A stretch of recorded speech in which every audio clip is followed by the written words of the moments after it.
to the first anniversary episode of Desk Doodles. I'm your host, Sapna Malhotra. I can't believe it myself, it's been a year. The year was so amazing with wonderful guests on Desk Doodles, thought leaders from education, parents, teachers, special educators, principals, even students. I think it was such an enriching experience for me. We talked about all the various forms of education, the Montessori method, the entrepreneurial learning, how do we create a positive school environment. And every episode left me wanting more, wanting to learn more. And when I was thinking about today's special episode, I wanted to share it with someone who shared my passion for creativity, somebody who believed in making education come alive for the students, somebody who believed that education should be an experience for children to remember all their life. And he's woken up at 7:30 in the morning on a Sunday morning in California to have this conversation with us. He is the author of the books Creative Strategies, Learning Design through Alias Studio Tools. He's the professor and faculty director of Product Design Department at Art Center College of Design, California. He's the Creative Strategies Workshop facilitator. I think the list is endless. And I think I'm just going to call him and let him tell us the story himself. Please welcome Mr. Fridolin Beisert. Welcome to Des Doodles, Frido. Hello, Sapna. It's an honor to be here. Thank you so much for having me on. It's quite a treat. Oh, I'm so happy to have you here. So honored and you're waking up at 7:30 in the morning to have this conversation. So that speaks for itself that, you believe so much in this talk. Well, I believe, I think what has taught us over the last couple of months, years really, is that the world has become so global that we're no longer confined to our own time zone. So to me, it's quite an honor to be able to do this with you, but also we've gotten so accustomed to be teaching and talking across time zones. So it's rather natural to say, oh, we just have to figure out that we're in the correct time zone calculation, that we don't miss each other by an hour or something like this. But absolutely no problem to be here this early. Oh, great. So I read somewhere, Frido, you described yourself as designer by training and educator by serendipity. And I want to hear the story because I'm already excited. So take us on this journey and tell us how you got to be where you are today. Oh, that's a great question. I never wanted to be a teacher. Like I never woke up, like some people say, oh, it was my destiny to do this. I was like, no, I wanted to be a designer. And I just happened to slide into teaching through software. Actually, my first book that I wrote was a book on 3D modeling software, which is not quite as interesting perhaps as creativity, but it got me onto that path in teaching a technical skill to students. And I remember that there was a moment in my life when I went to the graduation and I ran into a student that I had a few years prior to his graduation in my class, and I had since lost contact with him, but I saw him at graduation. And he walked up to me and he said, oh, you know what, Frida, I meant to tell you something. I was like, yeah, what is it? And he said, you know what, the class that I had with you changed my life. It set me onto the path that I'm on right now. It's the one that started it all for me. Those were his words. That started it all for me. And I kept thinking about this, and I said, like, I'd never had a thought that I could have such a positive impact on another human being to really liberate them and set them on into a path and to build their own career. And so it was right at the point where I was working full-time as a designer. I was designing for the Fortune 500 companies, things like we did trade shows, we did interiors of buildings, furniture, electronics, you name it. And I was teaching part-time. And I realized that with all the great accomplishments I did in the design field, it didn't measure up to that little accomplishment of helping another human being sitting onto that path. And it was that moment when I said, you know what? I think I'm going to change course. I think I'm going to make design my part-time job where I have fun creating, but I'm going to dedicate myself to helping others, setting them on their path of creativity, because the impact is much stronger than getting a paycheck. you get like the warmth from another human being that then has a full career full of creativity onto them.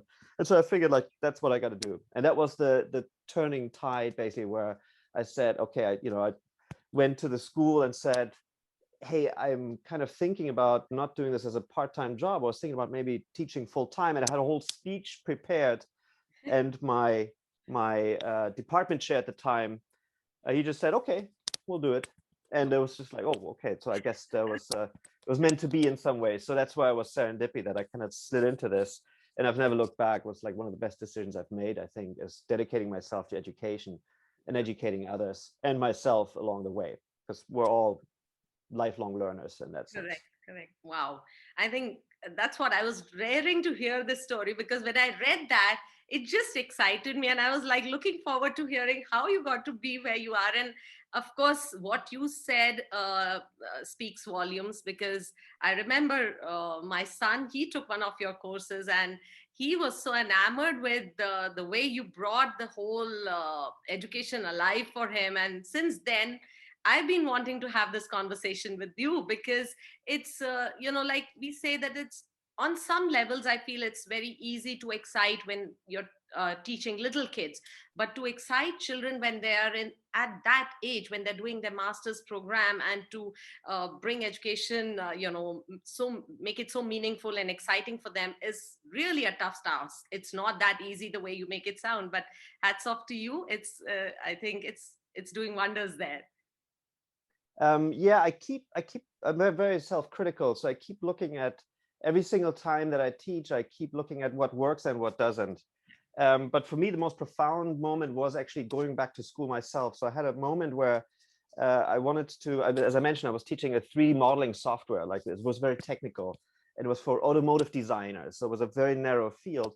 And I was thinking about like, well, I want to pivot, because I just had finished writing my first book, and it was the manual on how to use the software, which again, to some degree, is very dry if you think about it, and also very time sensitive, meaning a software keeps changing year after year after year. So if you write a manual once, then the next year it's basically outdated.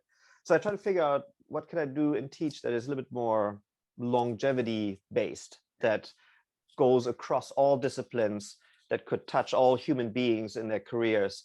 And I landed on, not surprisingly, creativity. And it was then the moment of like, well, how do you do creativity? I mean, I know it sort of intuitively, but I've never really thought about putting a process to it.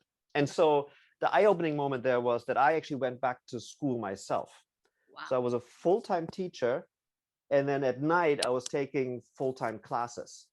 And it Oh. was eye-opening, because in the morning, I was fairly young at that time. In the morning, I would be yelling at a student saying, that's not good enough, you got to try harder.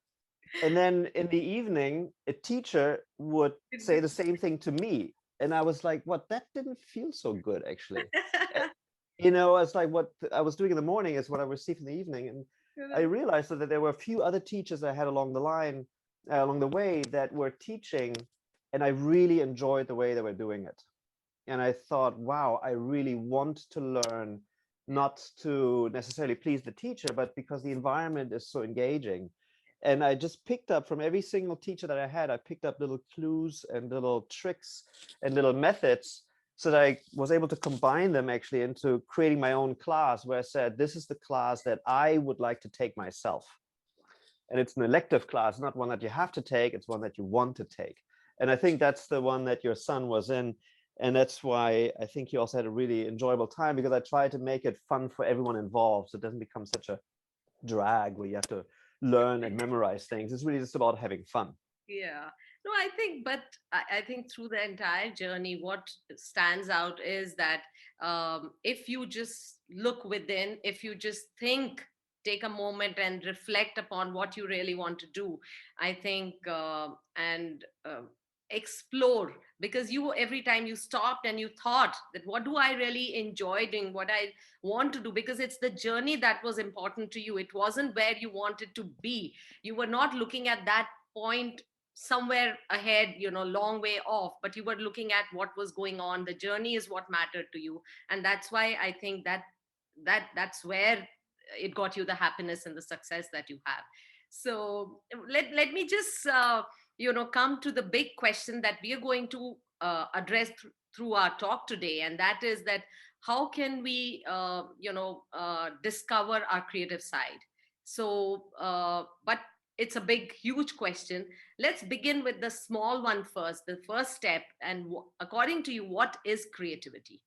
What, That's because an it means different things to different people, right? So, what according to you is creativity?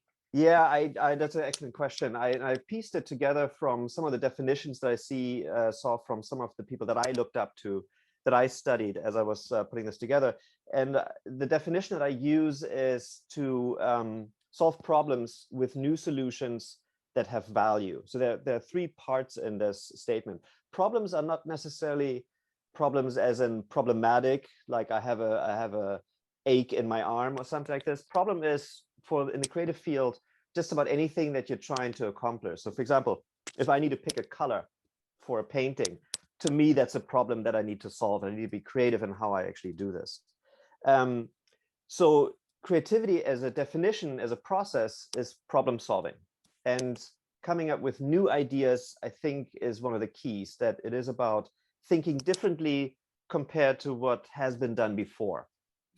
Um, and then with value, which is the last component, that means that it undergoes some form of a critique, some form of a feedback. So let's say, for example, that we're trying to come up with a new mechanism for a bicycle, to make it run better, to make it run faster, smoother, lighter, you name it.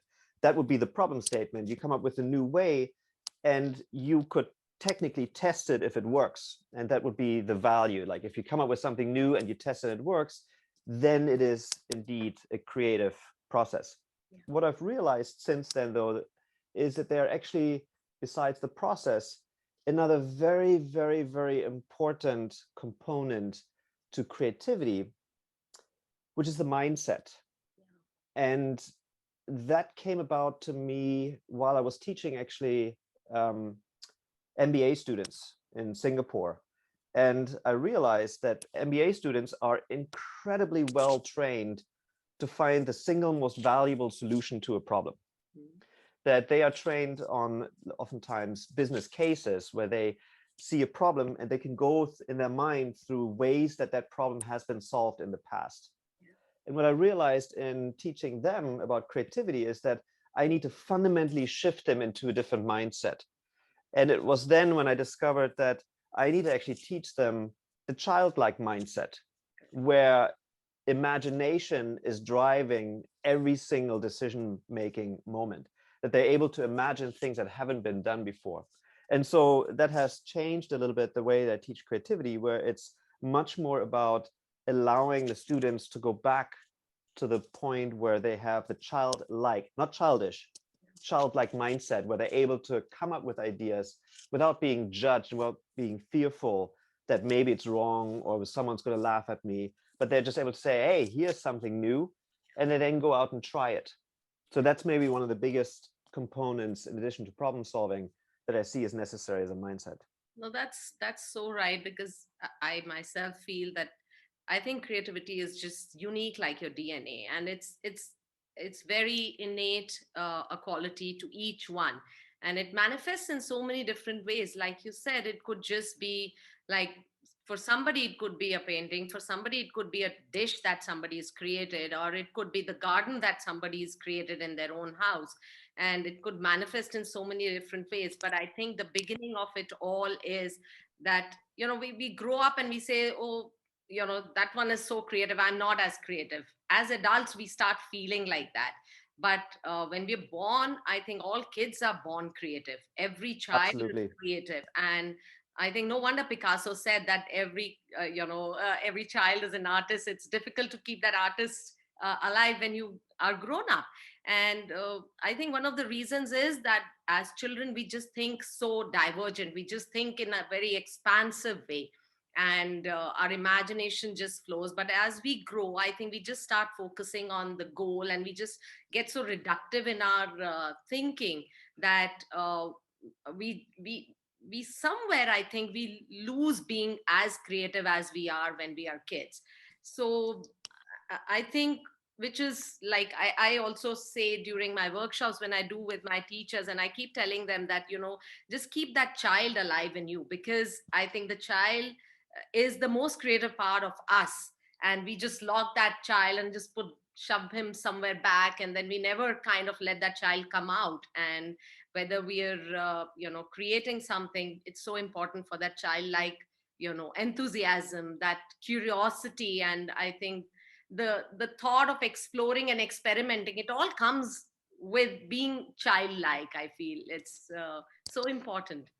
Yeah, and I think you brought up actually a really interesting point, which is, I mean, I teach at a design school, so we have a lot of designers and artists, but that's not to mean that creativity is reserved for those in that field. You mentioned that creativity is being used in actually in every field. Absolutely.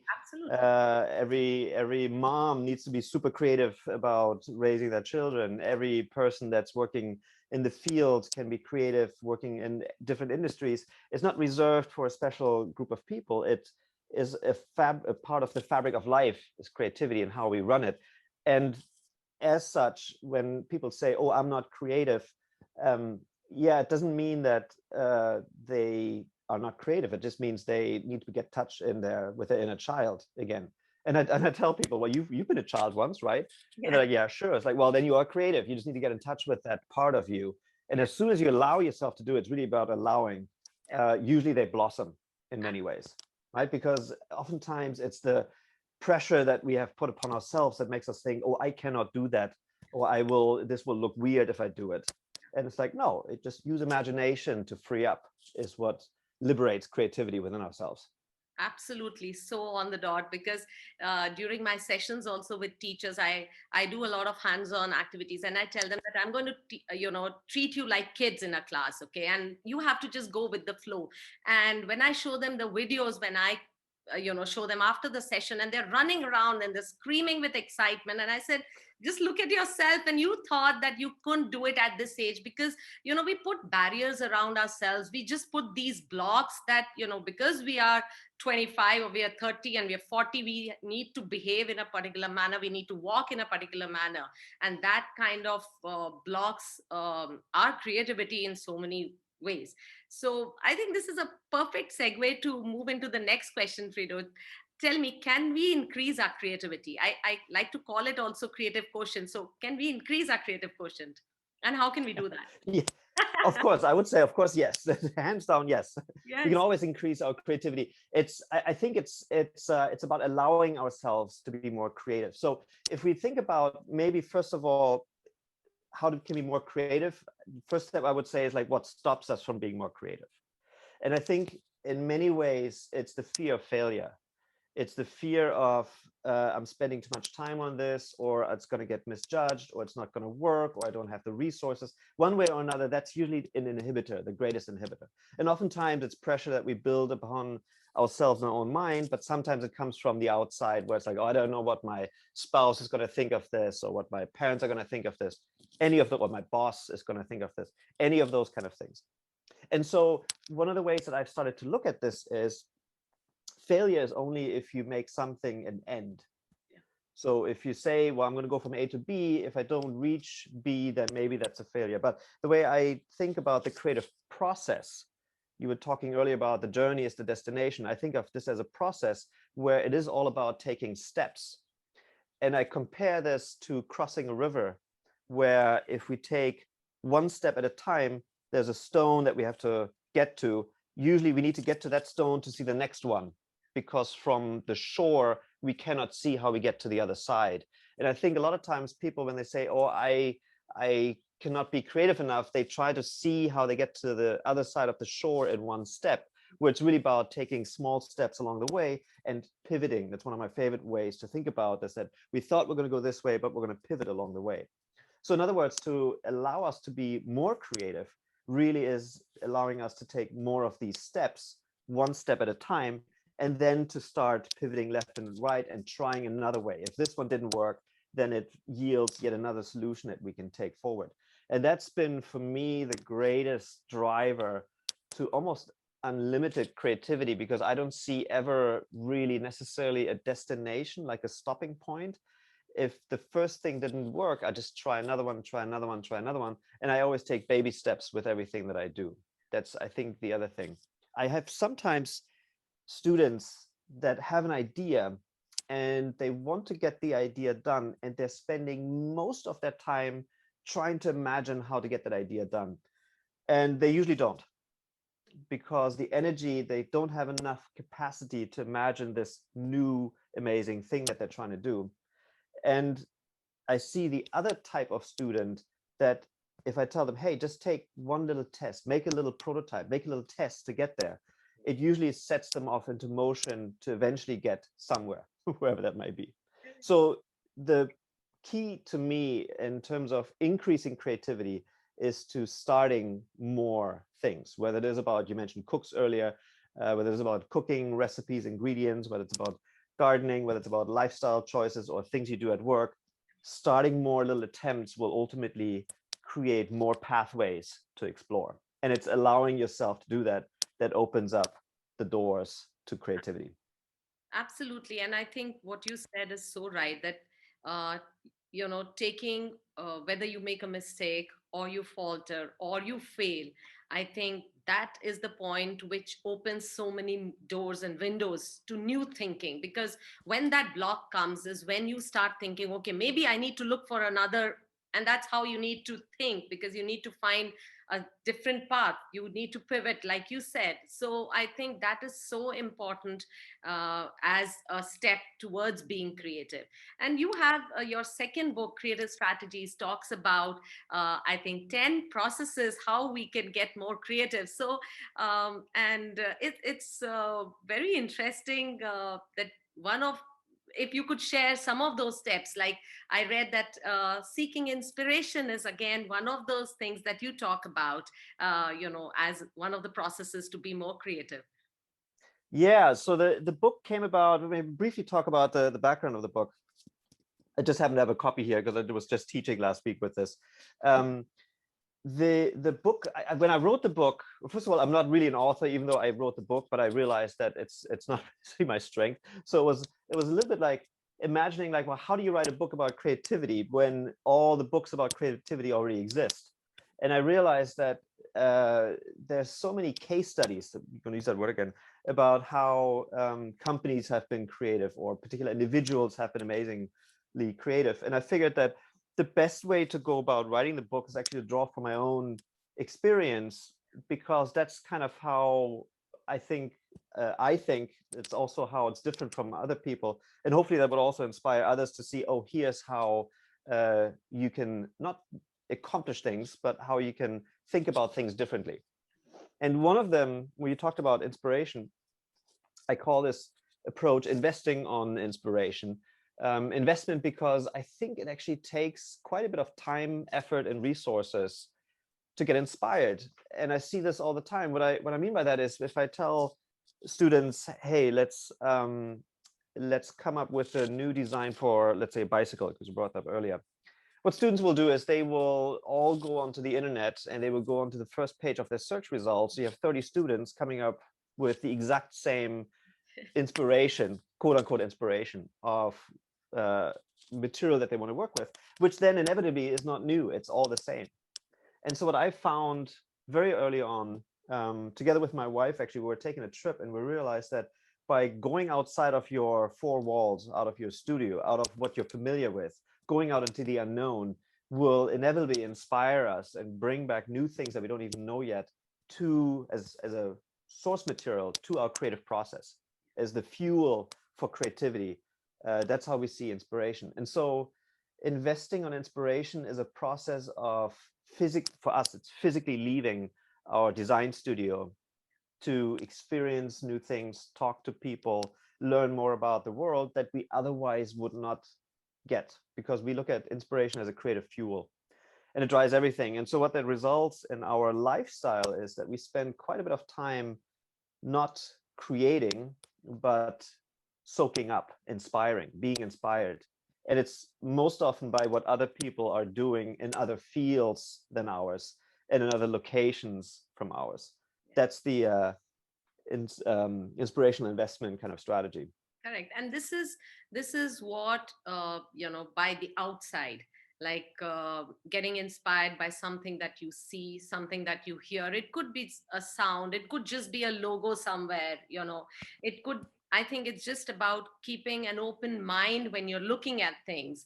It's just making that emotional connect with whether it is just a picturesque, seaside, or it is just a mountain, or it is, a book cover that you read, just see. So I think it's just how you emotionally connect to something.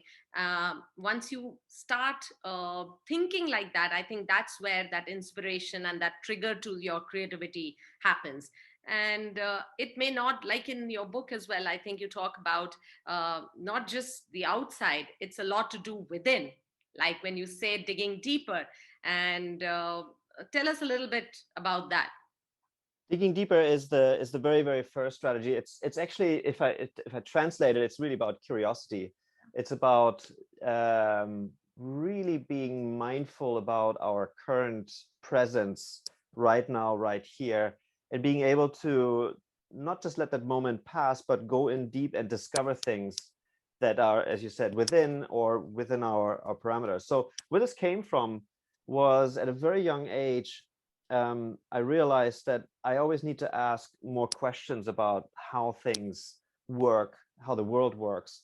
And I also need to ask questions what I can do with that information. That's the process of calling that I call digging deeper. It came from as a very young age. I was at a British amusement fair, and they had a machine there where you would insert a penny and you could flip a coin.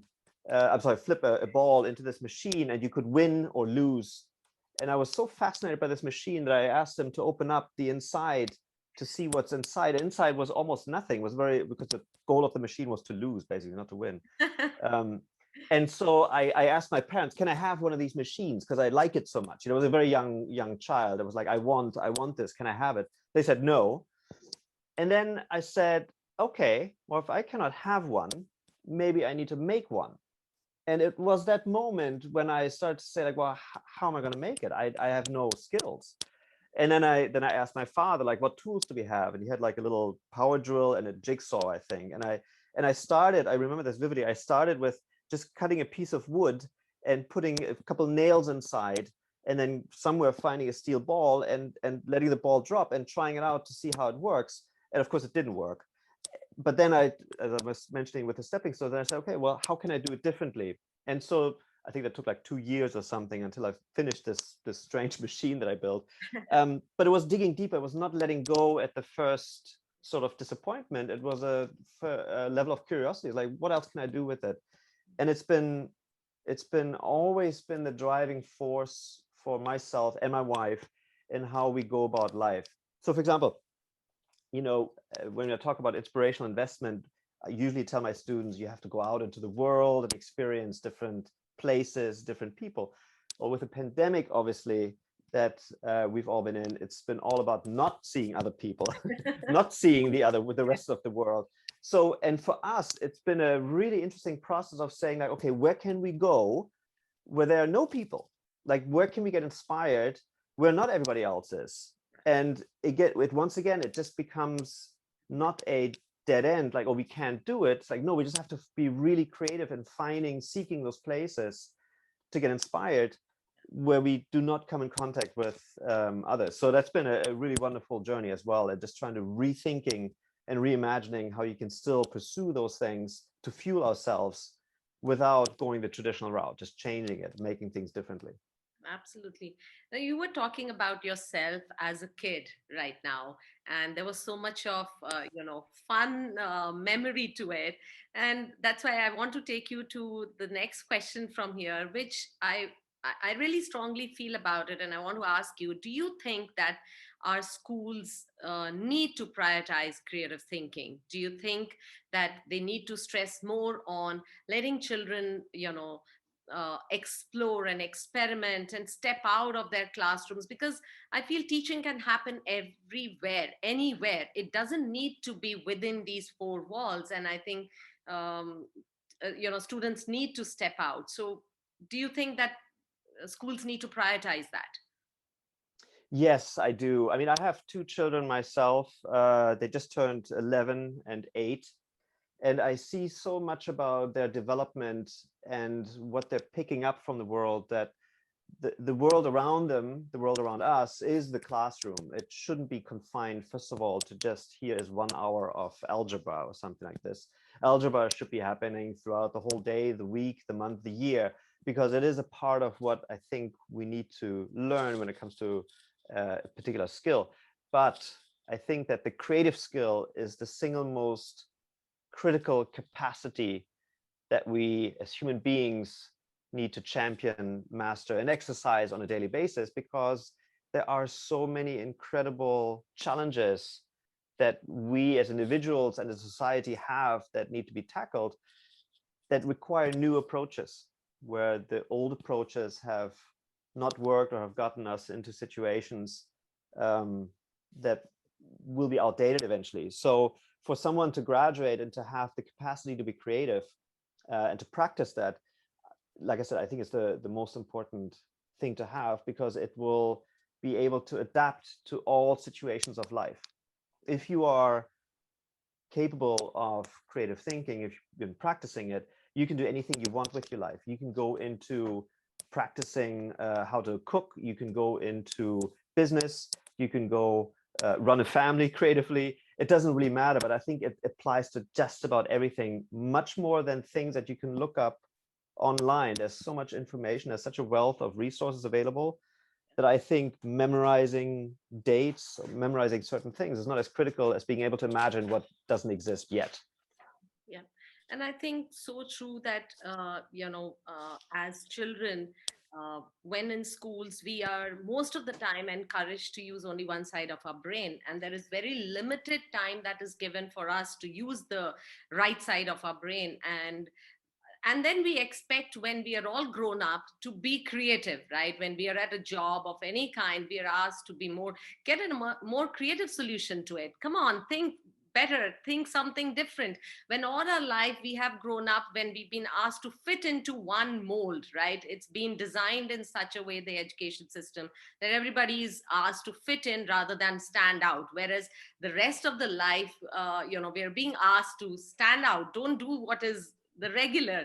And so I think there is a big divide between how we educate and how we use that education. And I think it is so important for us to link the two. And like you said, we need to encourage our children. And I think these small little creative practices, processes, if we can do in school, like, I think children need to be encouraged to, feel like the textures, understand the colors, the shapes, the sizes, or even, I think, somewhere the emotional connect. Like if they're happy, encourage them to, maybe say what would you show that you're happy with, whether you want to write, whether you want to choose a color.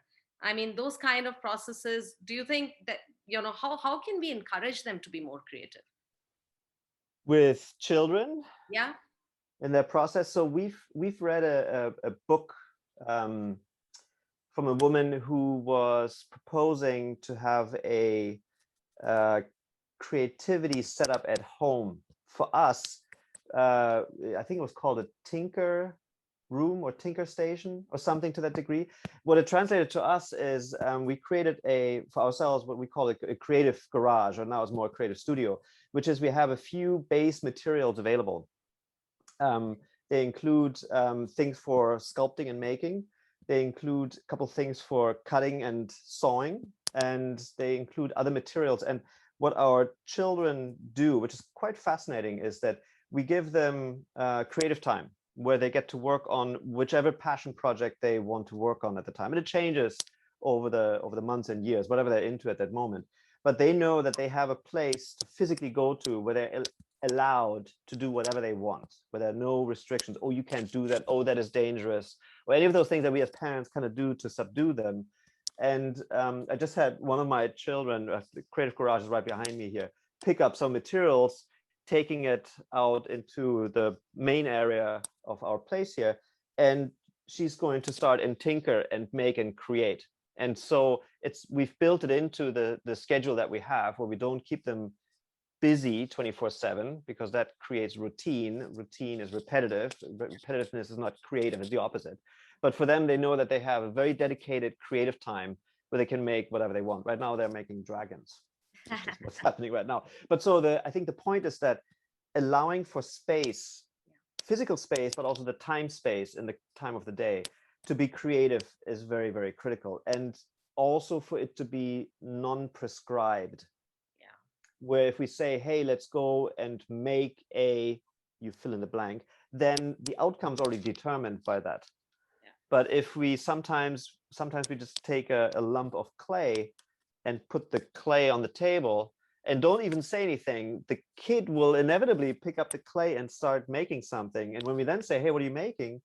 And they're like, oh, I was thinking about, and then this digging deeper process starts where they say, I'm thinking about, fill in the blank.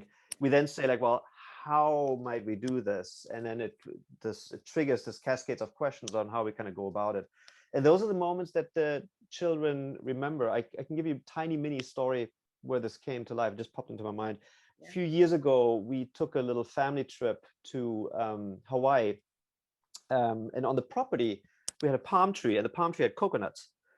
And they were very, very high up. And the children said, oh, I would like to try the coconut because it's growing on the property. And I instead of saying, let's go buy some or let's go get it, I said, okay, how do you think we're going to get it down? And they started brainstorming. And I just kind of went along with it. Like every idea that they came up with, we tried. Whether or not it worked wasn't even important. And it's to this day, the moment that they remember where we together tried to accomplish something and did fail fast prototyping. I think we tried 7 or 8 different methods of trying to get it down. None of them worked until the very last one, but they really enjoyed coming up with the ideas and then having an adult to help with actually manifesting some of the technical aspects of it and trying it out. So great that you brought this up, because the other day I was reading. So apparently, something like what you said, that just let them freely think, right? So I was reading about Leonardo da Vinci, and he had these books in which he noted down whatever thoughts came to him, whether it was a calculation or a sketch or any questions that were popping in his mind. And later on, studies they kind of came up that whatever he had noted down, he filled up some 7,000 notebook pages, and it was that work that transcended into the work that he accomplished, which was multidisciplinary, right? It wasn't like only science, or it wasn't only arts. So some of the schools I read have started coming up with this thought of giving children just notebooks, and they call them the Da Vinci books. And they just encourage the children that during the day, whatever comes to your mind, just go write it down. Even if it's a funny question, it doesn't have to, adults will always judge it. Okay, it doesn't make sense, right? But it's not monitored, so they just get to do whatever they want. And that kind of brings out the whole creativity and the fun part of it. And then at the end of the year, all of them sit together and they read from their books, and they just, some of them say that I tried it and I made it, and some of them say, oh, I tried but I failed.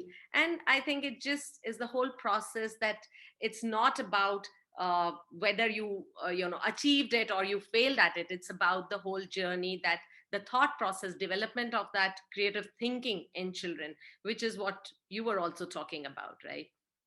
It's amazing. I haven't actually heard about the Da Vinci books. That's, I mean, as a process for kids, Yeah. it's really fascinating. I do wholeheartedly believe in this. I believe in it from a children's perspective, but also an adult perspective. I carry a notebook with me everywhere. Always. I don't leave the house without it. And yes, me too. you have, because ideas are everywhere. And so one of the things that my students always ask me, I give them very strange assignments sometimes. And they always say, like, how do you come up with these ideas? And I tell them, you know what, I actually don't come up with them. The ideas come up in conversations. Correct. Like we would be talking about something and somebody would make an interesting comment or say something funny, and I would write these things down, or I would see something interesting, I would draw them down. And those then later on become the nourishment, the fuel for further creative development. And I do agree with you a lot that within children, giving them unscripted time to just create without judgment is absolutely critical, because in a educational setting, we oftentimes compartmentalize both the time that they're in. You have, art from 9 to 9:45, and then it's finished. But we also compartmentalize the subjects themselves, where art is treated different from math, math is treated different from English, English is treated different from geography. When in reality, I think that all these things ought to be combined into holistic projects where we study something about, let's say, a country. We should study about the culture, the people, the type of education, the colors, the arts. It should all be intermingled as much as possible, so as to not segregate these things into individual topics. Absolutely. And exactly what I was coming to, that when life is not such, like life is not compartmentalized, we don't have a scientific time, and we don't have a math, and we don't have a language time. It just flows through the day. And I think that's what education also just needs to flow amongst all the subjects that we want to teach children. And I think, just like you were saying, like children, just give them that time where they can explore. If we want to teach children about lake, we should take them to the lake. Why teach it inside the room? And let them go, and let them first come up, let them explore, let them get samples, let them observe, come and note down things that they observe, because we want them to open their mind as learners, to be curious, to inquire. And when we want to inculcate all those things, we can't teach them inside rooms and telling them to be curious when we're not giving them that space to be curious. So I think that's so important, that these kind of creative thinking strategies need to be applied even in school, not only when we are grown up. Yeah, absolutely. There's a talk by the comedian John Cleese, where this was a few years back by now, and he was giving it to some Swedish council of something something, and it was a rather long talk. But what he described in that talk was essentially that there's a time for creativity where you allow your mind to be very free and open and be out and about, and that there's a time for logic where you take the creative thoughts and manifest them into the physical outcome of it. So in other words, the way I see it is that connection between the left brain and the right brain, where you have a moment where you just really allow one side to flourish and the other one is subdued, and then you, when the timing is right, you allow for that force, that energy, to transform towards the logic side, where you output whatever it is that you have done. So when you talk about the classroom, that we should all be outside, I could see possibly some people saying, oh well, but children need to be educated in a box and so forth. And I think there's a time and place for both, where there is the free exploration and the creativity that goes outside, and that there's a moment for the logic where you just focus on the actual output, Correct. the result of that creative process. So I try to always tell my students that we need to go back and forth between the left brain and the right brain, for those two halves to really learn how to work together, because if they don't, one will ultimately dominate the other one. And that's when oftentimes we feel as if we have lost creativities, because we've lost that connection between left brain and right brain many times. Yeah, absolutely. Absolutely. I think we could go on and on, Frido, talking about this, because I can just see the passion with which you, talk about it, and it flows in your work as well. Because, one thing I feel that once your mind opens to the creative thinking processes, I think that flows into everything in life. It's, you might just be creating a sandwich, literally you might just be creating a sandwich, but the way that you do it, you're focused on putting the lettuce and then the tomatoes and what dressing I'm going to put on it, whether I want to grill it or not. You're giving some thought to it, and then you take your time and you sit down and enjoy that sandwich. So it's not just only during the work time that you need to use creativity. Once your mind opens to this creative thinking, it just flows in your life, and it's more than just a skill. It's just, I think, a way of life then. It is. I'm just making a note here, what I was going to mention to add to yours, which is when people ask like, well, how can I be more creative? It's really about, the question should be, how can I practice more creativity? because creativity is not a on-off switch. It is an ongoing daily thing. And I couldn't agree more with the notion of the sandwich, that creativity is all around us if we allow ourselves Yeah. to have that. And food is such a wonderful medium to work with, Yeah. because there are somewhat finite levels of ingredients to play with. And there's a very clear value at the end, which is to, in one form or another, feed someone else. But you can get very, very creative with it. And as you mentioned, we can use this thought about anything that we do. I mean, if it is a matter of getting out of the house and going to whichever destination we have, we tend to take the same route for the destinations that we've gone to, and just allowing ourselves to say, hey, how can I go differently? What's another way to go? What's another method of transportation, or another direction, or another time of day? Really opens up new possibilities. And one of the things that we often practice within our family is the concept of planting limits, which basically means, instead of opening up all the possibilities in life, let's take the sandwich, we say, oh, what could be a sandwich if I had all the resources in the world? We kind of go about it sometimes the opposite way, which is saying, like, okay, let's assume we only have limited resources. What can we do that hasn't been done yet with only these 3 or 4 things or ingredients? And this is the same thing with sometimes, for example, going out and about, where we say, like, oh, if we have cars, we can go to any store in the world.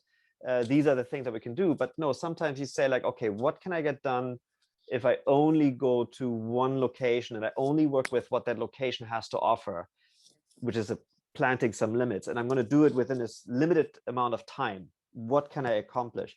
That sometimes has really accelerated our daily creative practice, if you like, because creativity is something that needs to exercise daily, not just in that meeting when your boss tells you to be creative. No, I think the past 1.5 year has been a proof of that, because we were just locked in our homes. We couldn't go out and about the way we wanted to. And we still, I think everybody kept those creative juices flowing, and we kind of created new ways of I think talking to people, new ways of educating children, new ways of going about whatever business we were doing. So I think hats off to every human being, every person, for trying out the new, because I think trying something new always fuels that creativity. Yeah, I mean, there's fun moments that happened during the pandemic, actually, in many ways. I mean, for me, as a someone that practices creativity, this was like, wow, okay, I get to fully practice on all levels. The biggest mistake I think I made, which was kind of interesting, so I make mistakes all the time. I'm not completely not immune against it. I was going to share one for you and your audience.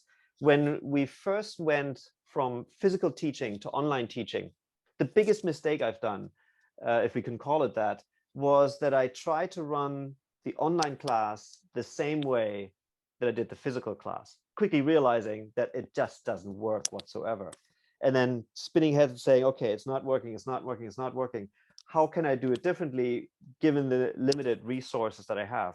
And it was, once again, a very quick, rapid set of pivoting, trying new things, talking to other people. How have you done it? And picking up bits and pieces of inspiration along the way to really transform that experience, where at this point, gotta be honest with you, some of the classes I teach yield better results than when I was actually teaching it in the classroom by myself, which is kind of frightening if you think about it. Like, wow, okay, so effectively I've found a way to do a better job by actually not being in the classroom. But I think that's what the creative process wants to allow for, is that we actually figure out a better way, whatever the outcome is, or whatever you apply that better way to. And I see that with a lot of people that have taken the last 12, 18 months, or are still in it in many ways, and are saying, like, hey, wait a minute, there's something else on the horizon that I didn't know existed. I'm going to pursue it. And so people are moving into different locations, they're moving into different careers, Yeah. and they're moving into different forms of their own lifestyles, where they're starting to say, hey, wait a minute, I think I want to design my own lifestyle in a more creative way. because there's no point in sticking with what was, because that's become so flexible. Yeah. There's no longer a stable form of life to go back to, at least not in the same way that it was. And it opens up that possibility, which gives me so much joy to see that people are taking advantage of this really unique situation that applies to almost the entire planet as opposed to just a few people.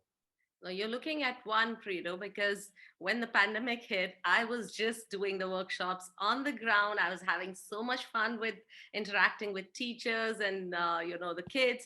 And when the pandemic hit, I was like, I don't think I can't function. Just like you said, I can't bring the same module on to the online platform and have as much fun. And then I said, okay, maybe I'll just devote this time to learning. And I started learning in this way.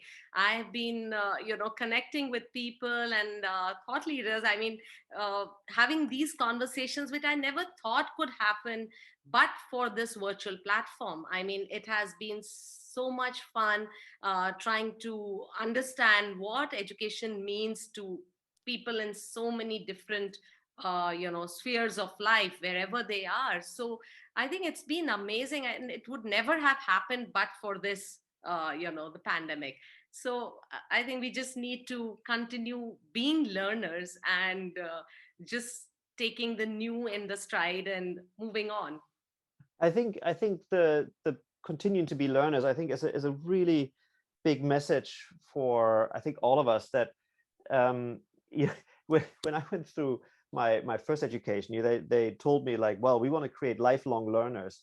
And I always thought, like, oh, that sounds really daunting. That sounds like I have to be in a school for the rest of my life, right? That doesn't sound very appealing when a teacher tells you, necessarily. But I've since come to realize that, wow, there's so much to be learned and to be experienced. And if we allow ourselves to do that, it really opens up so many possibilities. And I find that so interesting, where we talked about limited resources, where, for example, if things at home break or so, there's nowadays, you just need to turn towards a video that shows you how to do a certain skill, not the creative side necessarily, but a certain skill or a certain way of getting something done. I'm like, there are so many resources. I need to know very little permanently.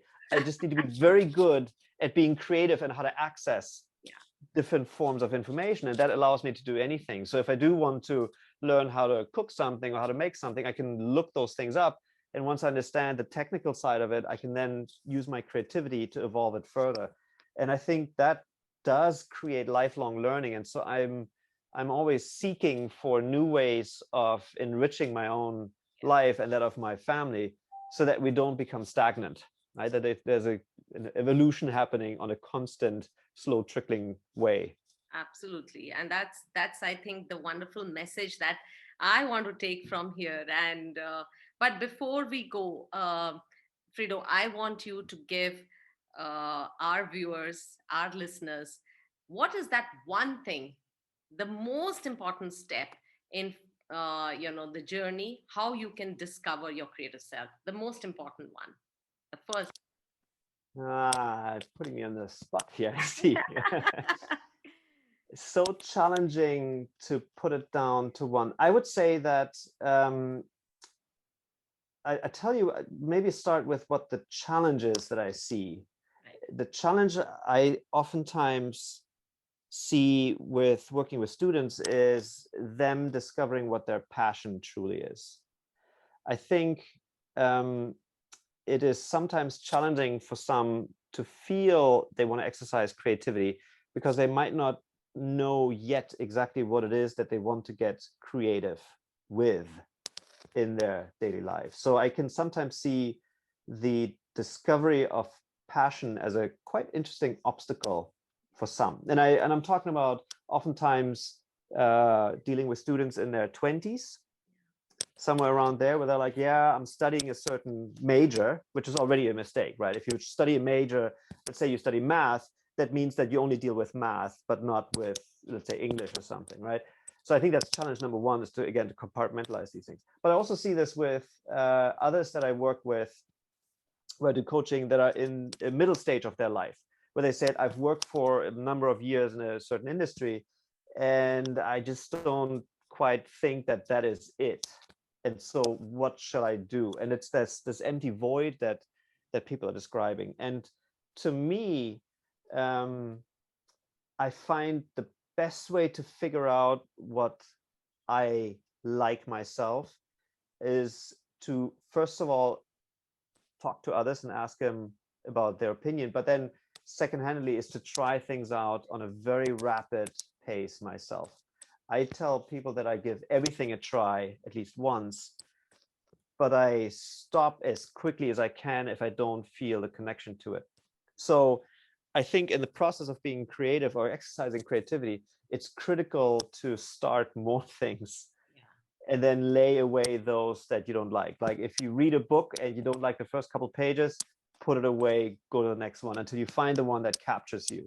If you are thinking about creative tools to use, start with simple tools, start with simple paintbrushes, simple pens, simple papers. Don't try to overthink it. Just try to create. Don't worry about perfection. Just get started. If it is about cooking, go to the kitchen right now, see what's in the fridge. Try to combine it in ways that you haven't done yet. Think like a child. Give it a try. If it gives you joy, then try it again. If not, then close the fridge and find another area. So to answer your question, I think finding ways to exercise and discover the passion that will lead you down the path is probably the most important step. Out of all my strategies in my book, I sometimes have my students guess, or try to guess, which one my favorite is. And it is fail fast prototyping, which is where you start with limited resources. You try something out, you see what you can make out of it. And I practice that on a daily basis because it fuels creativity in a very, very rapid kind of way. Yeah. I think that's something. What brought to my mind is my drawer is usually full of, all the what the kids would call it, all the garbage I collect, because it will be like those leftover rolls, and there'll be leftover, Yeah. strips of wood or things like that. And when it's time to do something, when you cannot go out and you have to create from home, then they're rushing to those drawers and they'll take out something and then you create. And I think if you have those limited resources also, sometimes it's a different kind of a thought process that you use, and you just create at home. Even if it doesn't work or it works, the excitement of doing it is, I think, what really brings the creative side of you alive. Yeah, so to add to this, there's some symptoms that I sometimes see where it's the opposite, which I find quite interesting. So I have students that say, I ask them about their progress, and they say, I couldn't do this yet because I first needed a printer, or I first needed to wait for the tool, or I first needed the material. And I always think like, no, that's the wrong way to think about it. If you're waiting for something to come to you so that you can then start, will stop you from being creative. Start without having the right things in place. That's the most important thing. Like, don't wait for an excuse that you cannot start, because that's usually what procrastination is, and doesn't really yield creative results in that sense, as opposed to just starting.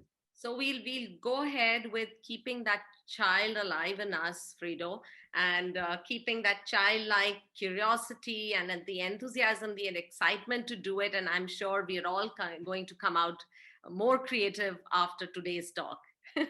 I hope so. Thank you so much for having me. It's been real treat. Thank you so much, Frido. And it's been an honor. It's been a wonderful, I don't even remember what time we started, but it's been amazing talking to you. And we hope to see you again sometime. I hope so too. To Definitely. share more, ways to get more creative, because definitely we want to keep increasing our creative quotient.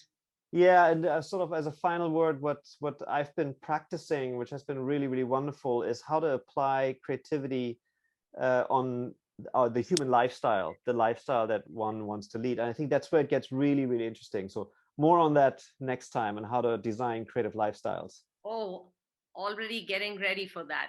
Absolutely. So happy. Thank you, Frido. Have a Thank you so much. Sunday. Thank you so much for taking time out early in the morning. And please go and have fun with your family now, and see you next time. See you next time. Thank you so much.